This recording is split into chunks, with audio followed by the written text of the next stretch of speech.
Hello guys, so we're back at the property at ipagpapatuloy po natin ang pag-aayos ng pagapangan ng sitaw. So, ito pong pagapangan ng sitaw na yan, ginawa ko po yan ng makalawa. So kahapon, hindi ko siya naituloy. Although hindi ako kahapon, naubos po ang oras ko sa pagtatalbos doon sa ampalaya, then pamimitas po ng mga gulay. Kaya by the time na natapos ako, padilim na, hindi ko na po to nagawa at umambon pa siya. So, saglitan ko sana ng kahit 30 minutes ka ako. Kaya lang, nung gagawin ko naman siya, biglang umambon. Kaya hindi na natuloy. Alanta tong isang side ng pipino ko, pero yung kabilang side hindi naman. Bakit kaya? Saan nagmula yun? Saan yung lanta? So from here, buhay pa siya.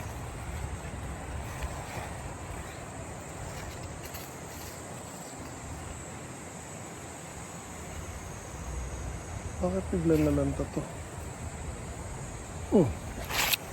So, yun. Again, may isang oras tayo para gumawa dito, kaya sasamantalayin natin. So, using ko muna yung pagapangan ng sitaw guys.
Okay guys, so kung nakikita nyo po, salabat po ang sitaw ko. Dahil nga again, napabayaan ko po sila. So naghabaan na sila dito sa baba. Kaya nagpulupot na sila sa mga damo. And now ang ginagawa ko, nililinis ko muna yung paligid nila. Then pinaghihiwa-hiwalay yung mga sitaw na nagkabuhol-buhol. Then bago ko sila nilalagay dito sa ginawa nating pagapangan. So again, kaya nangyari po to dahil pabayaan ko po mga halaman ko. Dahil na-stress ako. Tinamad na akong pumunta dito. Dahil dumating ako sa point na binala ko pong bitawan na tong farm. Kaya ayan po. So as for now, okay na po ulit. So for the meanwhile, focus muna ulit tayo sa pag-aayos ng mga halaman ko. So tuloy muna natin.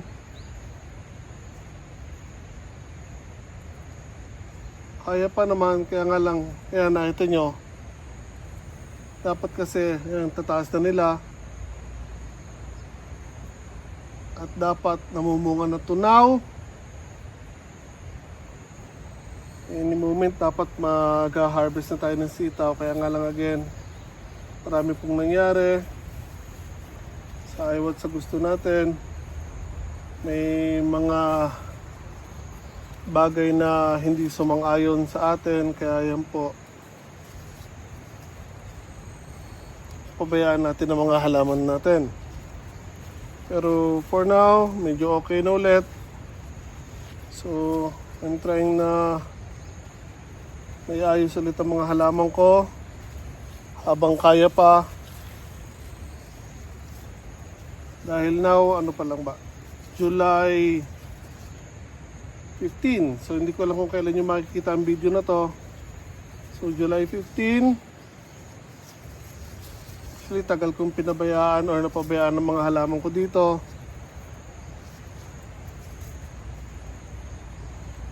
Pero now, kaya pinipilit natin habulin ulit na mayayos sa mga halaman natin. Kahit paano sana mayayos pa.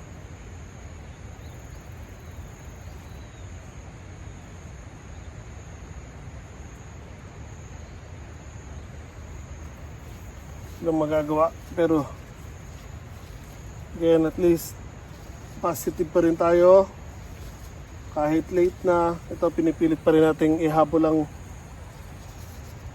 pag-ayos sa mga halaman natin.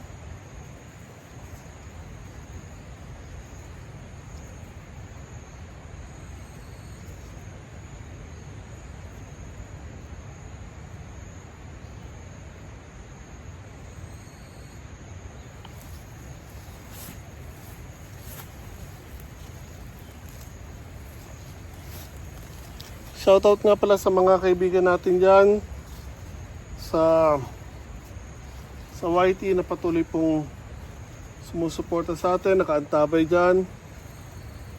And yung iba nagbibigay ng moral support. Thank you po sa inyong lahat. So okay, medyo, not totally 100% okay, pero medyo okay na po ulit tayo. Kaya ito, hinahabol ko ulit ang pag-aayos ng mga halaman ko.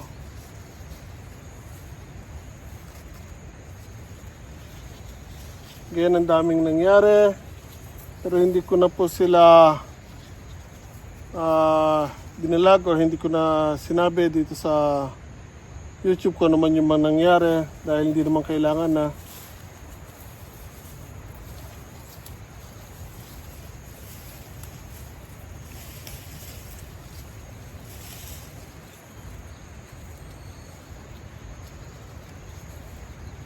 So patuloy lang ang buhay guys.